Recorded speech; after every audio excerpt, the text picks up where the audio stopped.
ድሮ መንገድ ትራንስፖርት ፍለፊት ነበር አንድ ታፔላ የምናየው በልጅነታችን። አዲስ አበባ ማለት እስከዛ ድረስ ነው። ከዛ በታች ያለው በአቃቂ በቀልቲ በዚህ በኩል እስከ ገላ ኦሮሞች ነበር ማስተዳድሩት። አሁን ፉሪ እና ሀደበይ የሚባሉ ወደዛ ባለባቶች ራሳቸው ባለባቶች አሉ። ከነ የሺ ደበሌ ጀምረ እዚህ ቄራ ደግሞ የሙናቱፋ ቤተሰቦች አሉ። ወደ ቄራ አካባቢም የሙናቱፋ ጉለሌዎች ነው የሚባሉት እና እነዚህ የጉለሌ ጎሳዎች ናቸው በብዛት ከተማውን ሲኖሩ የነበሩት።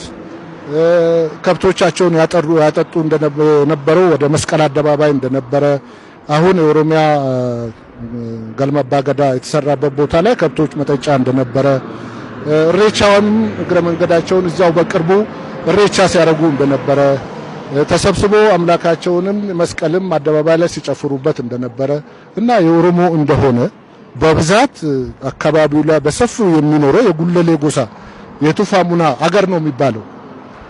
ኦሮሞ ያው የዋሃነቱ ገራገርነቱ ሌላውንም ጎሳ አብሮ አቅፎ መኖሩ የበልጥ መሬቱን ለመቀማት መንስኤው ከቦታው መፈናቀሉ መንስኤው የዋሃነት ገርነት አብሮ መኖር መፈለግን ያን የሰው ልጅ ጉዲፈቻ ወስዶ ማሳደግ እንደርጃ አድርገሽ ማውረስ መዳር ከመሬትሽ ላይ እኩል ማካፈል በባህሉ በኦሮሞ ባህል ውስጥ ይሄ ነገር ስላለ እነዚህ ነገሮች ተደምረው መሬታቸው ወደ ከተማ ተለወጠ።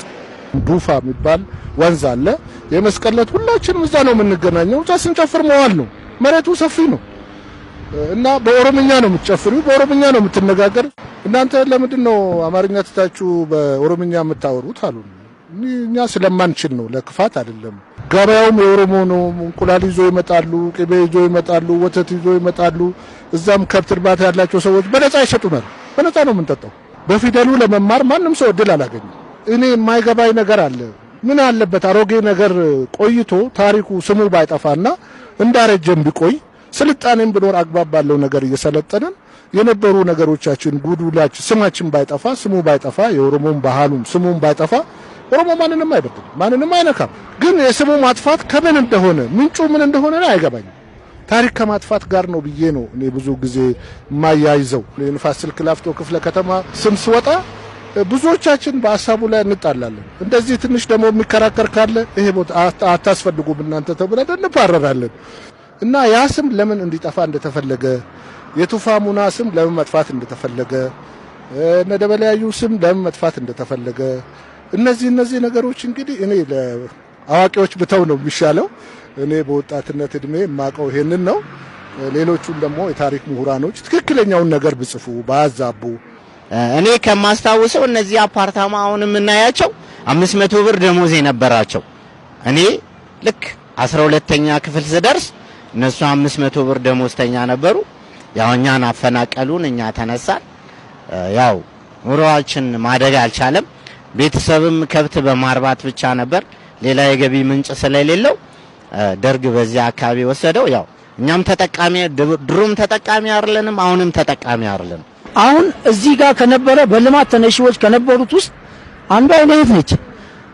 መጀመሪያ ከቤተሰቦቿ ቦርሳ ያገኘችው ይዞታ ነው።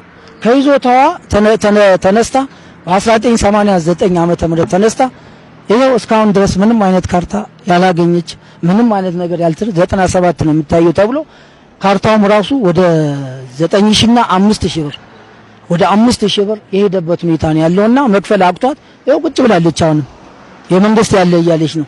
ከመነሻው ከመኖሪያ ቤቷ ነው ያፈናቀሏት።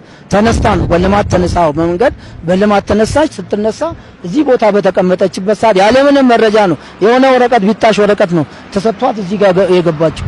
በዛ ምንም ማስረጃ የለም። ይሄው እስካሁን ድረስ በመሰቃየት ነው ያለችው። በአቃቂ ቃሊቲ ነዋሪው ህብረተሰብ ተውጧል። ማንኛውም ማለት ከሌላ ቦታ ላይ መተው የሰፈሩ ሰዎች በቦታ ይዘው ሰላማዊና በጣም ጥሩ ኑሮ ይኖራሉ። ምክንያቱም የኛ ሰዎች እዚህ ጋር የነበሩት ልጆች ወይም የነዋሪዎቹ የቋሚ ነዋሪዎቹ ልጆች ኢኮኖሚካሊም ዴቨሎፕድ ሆኖ ታገኛቸው ነበር። አሁን እያንዳንዱ ቤት ብትገቢ የነባር ነዋሪዎችን ልጆች ብትጠይቂያቸው ወይ ተፈናቅለዋል፣ አካባቢውን ለቀው ሄደዋል፣ ወይም ደግሞ በጣም በዝቅተኛ ኑሮ ደረጃ ላይ ነው ያሉት። ትምህርት ቤት እንኳን ስንገባ ምንም አማርኛ እንኳን አንችልም እያለቀስን ነው ትምህርት ቤት የገባ ነውና እዛ ስንሄድ ደግሞ እንደዚህ አይነት ስም ምን አይነት ስም ነው እና ቀይር ተብሎ ዶሚኔት እንደረጋለንና ምንም አማራጭ ስለሌለን ወይም ደግሞ ዳይሬክተሩ ራሱ ስትመዘገብ እንደዚህ አይነት ስም አለ እንደዚህ አይነት ስም እኮ አሁን አይሰራም እያለ ራሱ ስም እየሰጠኝ ለኔ ለምሳሌ የኔ ሞሲሳ ነበረ ቤተሰቦች ያወጡልኝ ትምህርት ቤት ስም መዘገብ ግን ይሄ ስም በኋላ ላይ ተጽዕኖ ይፈጥርበታል በሚል ተስፋዬ ብለው ነው እዛው ትምህርት ቤት ነው እንትን ያደረጉኝና እንደዚህ አይነት ተጽዕኖዎች ነበሩ ሙሉ በሙሉ ይሄ ምንድነው ነባር ያለፉት የመንግስታት እንግዲህ የተፈጠረብን በኦሮሞ ህዝብ ላይ የተፈጠረ ተጽዕኖ አለ ያ ተጽዕኖ ስምን የራስን ስም እስከመቀየር ማንነትን እስከመቀየር እኛ ትምህርት ቤት ስንገባ አማርኛ አንችልም እያለቀስን እንዴት አከምተየትን በረደጀ እየተንን ከቤተሰቦች ጋር እየተሟገትን ነው ትምህርት ቤት የምንገባው የአማርኛ ብቻ ነው ተምረው የሚገቡት ሌላ ትምህርት የለም እንግሊዘኛ አማርኛ ነው ግን ኃይለ ሥላሴ ኢትዮጵያ አንድ ነች ቋንቋ አንድ ነው ብሎ ይናገሩ ነበር ተወላጆቹ እንደሚሉት የትናንት የአባቶቻቸውን ትዝታ ያለ ርህራሄ አጥተዋል የሞተ የተሰደደ በቁጥር የሚገለጽ አይደለም ቢሆንም ግን ዛሬ ቢያንስ የጠፋው ጠፍቶ ፊንፊኔ በጥንት በጧቱ ስሟ እንድትጠራ እንፈልጋለን ፊንፊኔ ወደ ማንነቷ እንድትመለስ እንሻለን ፊንፊኔ የኛ የሀያቶቻችን ቤት ናት ሲሉ በፊንፊኔ እንደማይደራደሩ አስረግጠው ይናገራሉ መንገድ ሲሰራ ትምህርት ቤት ሲሰራ ከመሬታቸው የተፈናቀሉ የእርሻ መሬታቸውን ለኢንቨስተሮች የተቸበቸበባቸው አርሶ አደሮች ፍትህ እንደሚፈልጉም አውግተውናል ቋንቋችን አፋን ኦሮሞ እኛም ኦሮሞዎች ነን በቋንቋችን መማር እንፈልጋለን ያሉም ነበሩ በራቸውን ከፍተው ቤታቸውን አሳይተውን በደላቸውን ለማና ቤት እንደሚሉ ያጡ ብዙሃን እንደሆኑም ነግረውናል እኛ የግድ የኦሮሞ ይሁን ማለት ሳይሆን የኦሮሞ መሬት መሆኑ የኦሮሞ ቀደም ብሎ የነበረው ስሙ ባይጠፋ ነው ምን መርጠው ባይጠፋ በቃ ለምን ነው ታሪክ ማጥፋት የተፈለገው ለምን በስሙ አይጠፋም አቶ ደበሌ አዩ ለዚህ አካባቢ ትልቅ ኮንትሪቢዩት አድርገው ትልቅ ነገር ድርሻ አላቸው አቶ ጉሉማ ገብሬ ትልቅ ድርሻ አላቸው በዚህም ደግሞ ሁሉም ኤሪያ የራሱ የነበረ ድርሻ አላቸው እና ይሄንን ድርሻቸውን ይዘን ትንሽ ነገር ይዘን በጣም እንደ ትልቅ ባህል የሚጻፍላቸው ነገሮችን እናያለን የኛ ደግሞ ትልቅ ህዝብ ያስተዳደረ ለኢንዱስትሪ በነፃ መሬቱን የሰጠ ለስልጣኔ በነፃ መሬቱን የሰጠ ሰው ለምን ስሙ እንዲጻፍ በስሙ እንዲጻፍ ለምን በስሙ እንዲጠራ እንደማይፈልግ ነው አይገባኝም አሁን እያንዳንዱ መሬት እያንዳንዱ ኢንዱስትሪ የማን እንደነበረ እነ ግርማ ቱፋ ይሄንን በግልጽ ያቁታል የኛ ሲኒየሮች ማለት ነው እኔ ፍንፍኔ በዱሮ ስሟ ብትጠራ ደስ ይለኛል